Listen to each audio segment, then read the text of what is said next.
শহরের কাছে বারামতি নামের এক গ্রামের একটা ছোট অঞ্চলে রাজু নামের এক মিস্ত্রি তার বউয়ের সঙ্গে থাকত। সে খুব পরিশ্রমী ছিল। তার বউয়ের নাম ছিল কমলা। সে অনেক বড় বড় বিল্ডিং, ঘর, মহলে কাজ করেছিল। সে ওই অঞ্চলে প্রসিদ্ধ আর হুঁশিয়ার রাজমিস্ত্রি ছিল। সে রোজ সকালে নিজের কাজে যেত আর সন্ধেবেলা ঘরে ফিরে আসতো আর সুখী জীবন কাটাতো। কিন্তু কপালে তার অন্য কিছুই লেখা ছিল।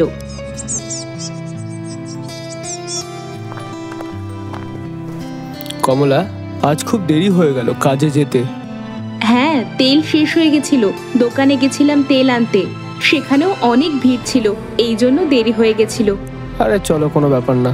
আমার টিফিন কি তৈরি হয়ে গেছে? হ্যাঁ, এক্ষুনি আনছি।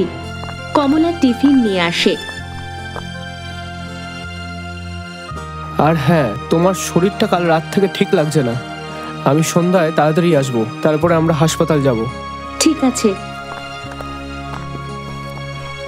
রাজু আর কমলা হাসপাতাল থেকে খুশির খবর শুনে আসে। আজকে আমি খুব খুশি। হ্যাঁ, আমিও। আমাদের ছেলে হবে না মেয়ে? যেটাই হোক, আমি ওকে অনেক পড়াশোনা করাবো, খুব সুখে রাখবো।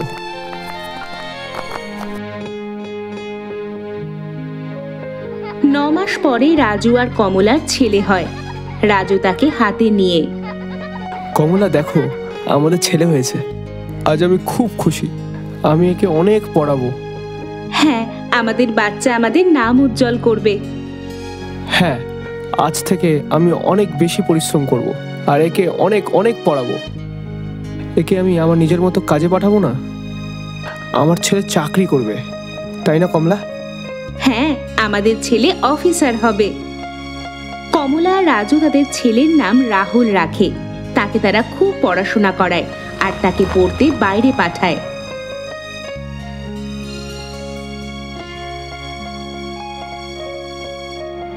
অনেক দিন হলো, না রাহুলের কোনো ফোন আসে, না কোনো খবর, না রাহুল এলো। দেখেছো কমলা, আমাদের ছেলে কত মন দিয়ে পড়াশোনা করছে। ওর হয়তো সময় হয়ে উঠছে না। সেই সময় পোস্টম্যান আসে। রাজুকে বলে, তোমার জন্য চিঠি এসেছে। কার যে হবে? যখন এনেছো তাহলে একটু পড়েও জানিয়ে দাও। রাহুলের চিঠি আছে। আমার ছেলে চিঠি পাঠিয়েছে। কি লিখেছে? দেখেছো কমলা, তুমি ফালতুই চিন্তা করছো। বলছে, মা বাবা তোমরা কেমন আছো? আমি এখানে ঠিক আছি, আমার চিন্তা করো না, আমি খুব তাড়াতাড়ি বাড়ি আসবো। আর হ্যাঁ বাবা, আমি খুব তাড়াতাড়ি চাকরি পাবো। সেটার জন্য আমার 1 লাখ টাকার প্রয়োজন, না হলে আমার সেই চাকরিটা হবে না। আমার সমস্ত পরিশ্রম বেফালতু যাবে।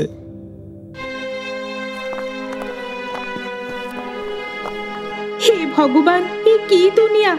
একে তো এত খরচা পড়াশোনায়, তারপর আবার কমিশন দরকার চাকরি পেতে গেলে। সে যাই হয়ে যাক না কেন, আমি আমার রাহুলকে হারতে দেব না। আরে হ্যাঁ মিস্ত্রি সাহেব, কিন্তু পয়সা কোথা থেকে আসবে? কোনো ব্যাংক লুটবে না নিজের কিডনি বেচবে? বলো তো আমাকে। না, আমি ধন্না সেটের সাথে কথা বলবো, যে সুদে টাকা দেয়। হ্যাঁ, কিন্তু ও পয়সার বদলে কিছু বন্ধক রাখবে। তোমার কাছে কি আছে বন্ধক দেওয়ার মতো? আমাদের এই ঘর আমরা আমাদের ছেলের জন্য এটাকেও বিক্রি করে দেব, তাতে আমরা রাস্তাও থাকি না কেন। আর এইভাবে রাহুল ধন্না শেঠ সর্দারের কাছ থেকে পয়সা নিয়ে নিজের ছেলে রাহুলকে পাঠায়। ওদিকে রাহুল চাকরি করতে থাকে। কিছুদিনের মধ্যে তার একটি মেয়েকে পছন্দ হয়। সে তাকে বিয়ে করে নেয় আর নিজের দুনিয়াতেই খুশি হয়ে যায়। মা বাবাকে ভুলে যায়। শোনো না, এত বছর হয়ে গেল, তবুও আমাদের ছেলে আমাদের সাথে দেখা করতে এলো না। কেমন আছে ও? ওর কোনো খোঁজ খবর নেই। আরে কমলা, তুমি অত চিন্তা করো না। ও যখন বলেছে আসবে তো আসবে।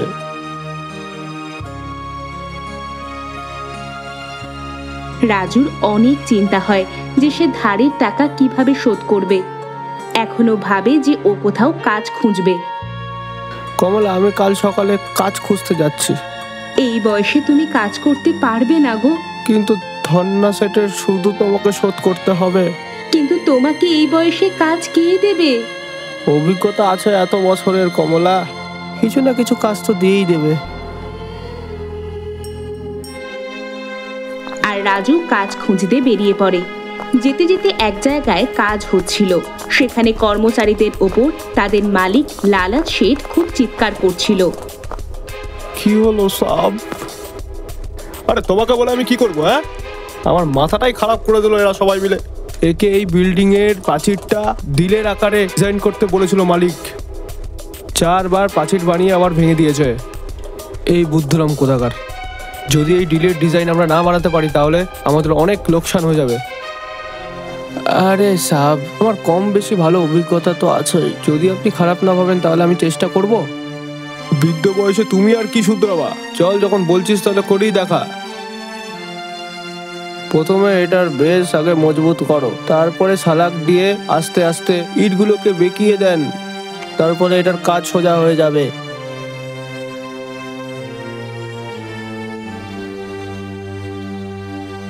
রাজু, তুমি আজকে আমাকে কোটি টাকার লোকসান থেকে বাঁচালে। ধন্যবাদ সাব। বলো তোমার কি উপহার লাগবে? বাবু, আমার কোনো উপহার লাগবে না। যদি ছোটখাটো কোনো কাজ পাওয়া যায় তাহলে খুব উপকার হবে। তুমি এই বয়সে কাজ কেন করতে যাচ্ছ? বাবু, আমি আমার ছেলের পড়াশোনার জন্য এবং চাকরির জন্য ধার নিয়েছি, সেটা শোধ করার জন্য আমার কাজ লাগবে। কিন্তু এই বয়সে? বাবু, আমি অনেক দিন ধরে এই মিস্ত্রির কাজ করছি, আমার এই কাজের অনেক অভিজ্ঞতা আছে। আচ্ছা, আমার একটা কাজ আছে, যদি তুমি ওটা করে দাও তাহলে আমি মানবো যে তোমার অনেক অভিজ্ঞতা আছে। হ্যাঁ হ্যাঁ বাবু, আপনি বলুন, আমি আমার দিক থেকে পুরো চেষ্টা করব। আর হ্যাঁ, যদি তুমি এই কাজ করে দাও তাহলে আমি তোমার সমস্ত ধার শোধ করে দেবো। তাহলে কাল তুমি আমার বাড়িতে চলে আসো, আমি তোমাকে গোটা কাজটা বলে দেবো। আচ্ছা বাবু, আমি কাল চলে আসবো। ধন্যবাদ।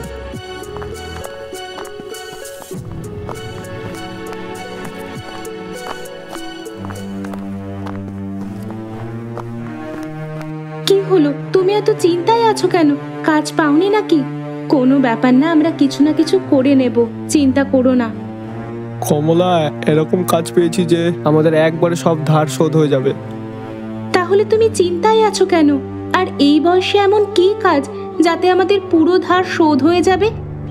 সেটাই তো ভাবছি। এখন তো কাল লালা সেটের বাড়িতে গিয়েই বুঝতে পারবো কি কাজ আছে।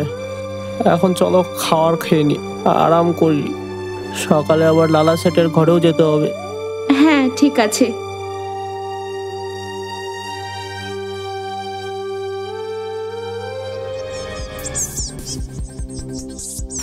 পরের দিন সকালে রাজমিস্ত্রি লালা শেঠের ঘরে যায়। সেখানে সে একটা ছোট বাচ্চাকে খেলতে দেখে। রাজমিস্ত্রি ওই বাচ্চাটাকে দেখে হাসে আর দরজার দিকে এগিয়ে আওয়াজ দেয়, বাবু, বাবু। আরে তুমি চলে এসেছো, আসো বসো। রাজু, এ আমার মেয়ে মনিকা। নমস্কার মালকিন। এ বাইরে পড়াশোনা করতো, কিছু বছর আগেই এর বিয়ে হয়েছে। ছেলেটাও আশেপাশের গ্রামেরই কেউ, আর এ হলো ওর দুষ্টু ছেলে। এর একটা স্বপ্ন ছিল যে আমাদের নিজস্ব একটা গয়নার দোকান হবে এই গ্রামে। এরপরে মনিকা বলে, ব্যাপারটা এটাই যে 3 বছর আগে আমরা এর পাশে একটা বড় দোকান বানিয়েছিলাম, কিন্তু 4-5 মাসের মধ্যেই আমাদের দোকানের ড্রয়ার থেকে পয়সা গায়েব হচ্ছিল। এই আগের মাসেও চুরি হয়েছিল। যদি তোমার কাছে কোনো উপায় থাকে তো বলো। প্রথমে আমাকে একটু শুধু দেখাও, আমি এখানেই কিছু না কিছু মাথা লাগিয়ে একটা ব্যবস্থা ঠিক করে নেব। কিন্তু এই বয়সে রাজমিস্ত্রি জি কতই আর মাথা লাগাবেন? বড় বড় ইঞ্জিনিয়ার ফেল হয়ে গেছে। বাবু, আমি পড়াশোনা জানা ইঞ্জিনিয়ার তো না, কিন্তু তারপরেও আমি অনেক বছর ধরে রাজমিস্ত্রির কাজ করে যাচ্ছি। আমার এই কাজের অনেক অভিজ্ঞতা আছে। বাবু, আপনি আপনার দোকান কি দেখাতে পারবেন? হ্যাঁ, অবশ্যই। রাজমিস্ত্রি পুরো দোকান দেখার পরে, দেখুন, এখানে আমরা পাকা লকার বানিয়েছিলাম, কিন্তু কিছু না কিছু চুরি হয়েই যায়। এর কোনো উপায় জানা আছে আপনার? নাকি আমাদের কোনো নতুন ঘর বানাতে হবে পয়সা রাখার জন্য? রাজু মিস্ত্রি কিছুক্ষণ ভাবে। না, সেটা কোনো ব্যাপার না, এটা তো খুব সহজ। 5 মিনিটে এই চুরির সমস্যার সমাধান করে দিচ্ছি। তুমি এমন করে বলছো মনে হচ্ছে তোমার কাছে কোনো বীরবলের মাথা আছে। না, আমি বীরবলের মতো অত বুদ্ধিধারী মানুষ তো নই, কিন্তু শুনুন, একটা তর্কের কথাই আমি বলছি। তো তাড়াতাড়ি বলো। বাবু, আপনি আপনার দোকানের তিজোরি একটা কোনায় রেখেছেন। যদি আপনি সেটা মাঝখানে রাখেন তিজোরিটাকে, তাহলে সবার কিন্তু নজর থাকবে। একবার ওটাকে জায়গা থেকে সরিয়ে দিন আর মাঝখানে রেখে দেখুন, সবার নজরের সামনে থাকবে। আর সেটাকে এমনভাবে বানান যাতে কেউ বুঝতেই না পারে সেটা তিজোরি ছিল আপনার। যেমন ওটার উপরে বসার কোনো টেবিল বানাতে পারেন। আইডিয়া তো আমার ভালো লেগেছে, কিন্তু আপনি নিজের হাতে এটাকে টেবিলের আকার দিয়ে দিন। ঠিক আছে, এটা করে তাহলে দেখি। যদি আমার দোকানে 6 মাসের মধ্যে আর চুরি না হয়, তাহলে আমি তোমার পুরো ঋণ শোধ করে দেবো। ঠিক আছে সাব। সে সেই লকারের কাজ 5-6 দিনের মধ্যে শেষ করে নেয়। রাজু মিস্ত্রি কাজ শেষ হওয়ার পরে ঘরেই থাকে যে এবার কি করবে। কি চিন্তা করছো? ভাবছি যে যেটা লালার ওখানে কাজ হলো, ওটা কি ঠিক আছে কি নেই। যদি ওখানে চুরি হয় তাহলে পয়সা পাবো না, তখন আমরা কি করব? তুমি চিন্তা করো না, যা হবে ভালোর জন্য হবে। লালা শেঠের করা কাজের এবার 8-9 মাস হয়ে যায়। আমি তোমাকে কত বছর ধরে বলছি যে আমি নিজের শ্বশুর বাড়ি দেখতে চাই, কিন্তু এখনো না তুমি তোমার গ্রামের নাম বললে, না কখনো নিয়ে গেলে। তোমার ছেলের থেকে তুমি মাত্র 6 মাস দূরে ছিলে, তাই এরকম করছো। কখনো ভেবেছো তোমার বাবা মার কিরকম অবস্থা যাচ্ছে? এবার পরশু তোমার জন্মদিন, আমি চাই যে আমরা ওখানে পালন করব, না হলে আমি কখনো ফিরে যাব না। মনিকার স্বামী রাহুলই ছিল, যে রাজু মিস্ত্রির ছেলে ছিল। নিজের স্ত্রীর থেকে এমন কথা শুনে রাহুল খুব অনুতপ্ত হয়। আমার অনেক বড় ভুল হয়ে গেছে মনিকা, যে আমি এতগুলো বছর মা বাবার সাথে দেখা করতে যাইনি, না তোমার সাথে দেখা করিয়েছি। আমাকে ক্ষমা করো। এখন কোনো ব্যাপার না, যেতে দাও। কিন্তু এখান থেকে যখন আমি ফিরে যাব, তখন সবার প্রথমে আমি আমার শ্বশুর বাড়ি যাব, তাহলেই তোমার ভুল মাপ হবে। হ্যাঁ ঠিক আছে, আর আমি আমার জন্মদিনে তোমাকে একটা সারপ্রাইজ দেব। না, সবার প্রথমে আমি দেব, তারপর তুমি, ঠিক আছে? হ্যাঁ ঠিক আছে। ফোন রেখে রাহুল তার নিজের ভুলের জন্য খুব কাঁদে, আর পরের দিনই নিজের মা আর বাবার সঙ্গে দেখা করতে যায়। লালা শেঠের লোক রাজু মিস্ত্রির ঘর খুঁজতে খুঁজতে তাদের বাড়ি পৌঁছায়। লালা শেঠের লোক রাজু মিস্ত্রি আর কমলার কাছে গিয়ে, আপনার নাম কি রাজু? আপনার নাম কি কমলা? হ্যাঁ। আপনাদের কি রাহুল নামে কোনো ছেলে ছিল? এই শুনে দুজনের চোখে জল চলে আসে, আর ওরা দুজন ঘাড় নেড়ে হ্যাঁ বলে। সব আপনি কি করে সব জানেন? সময় আসলে সেঠজি আপনাদের একটা সুখবর দেবে। আপনারা কিছু জিনিসপত্র রাখুন, এতে কিছু মিষ্টি এবং জামা কাপড় আছে। সেঠজির তরফ থেকে এটা উপহার ভাবুন। রাজু মিস্ত্রি আর কমলা একে অপরের দিকে তাকায় আর চমকে গিয়ে, হয়তো তোমার বানানো লকার বা করা কাজে শেঠ অনেক খুশি হয়েছে, এই জন্য উনি আমাদের এই ভেট দিয়েছেন। কিন্তু আমার তো কোনো অন্য কিছুই মনে হচ্ছে। বাদ দাও, যাই হোক, আমরা ওই ধানিয়া শেঠের ঋণ শোধ করতে পারবো। লালা শেঠের লোকজনের যাওয়ার কিছুক্ষণ পরে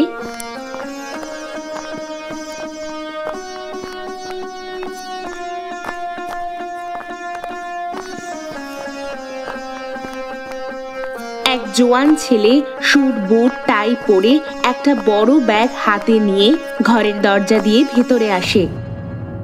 আপনি আমাদের ঘরের ভেতর কেন ঢুকে যাচ্ছেন? আপনি কে আছেন? কমলা তার ছেলের মুখের আদল বুঝে যায় আর কাঁদতে থাকে।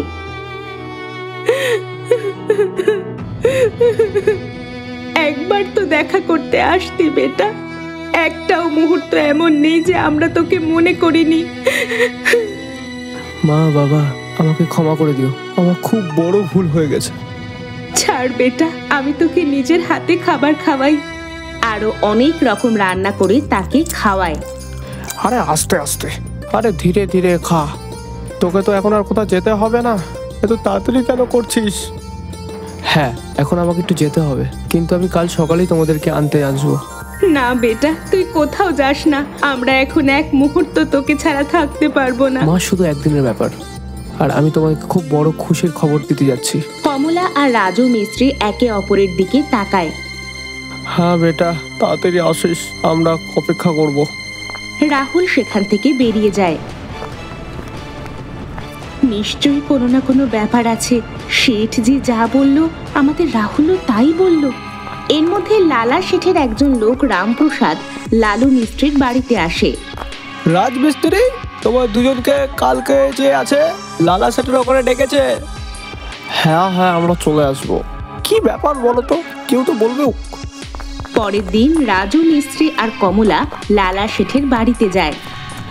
আসো রাজু, তুমি যেই কাজ আমার দোকানের জন্য করেছো, এখনো অবধি আমাদের দোকানে কোনো রকম চুরি হয়নি। এটা তোমার ঋণের টাকা আর এটা তোমার পুরস্কার। এই বলে আরো টাকা দেয়।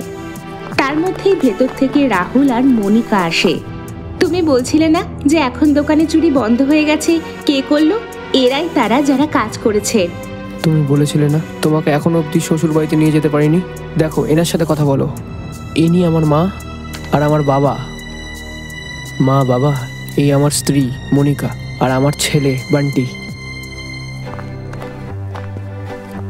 মনিকা তাদের পায়ে প্রণাম করে।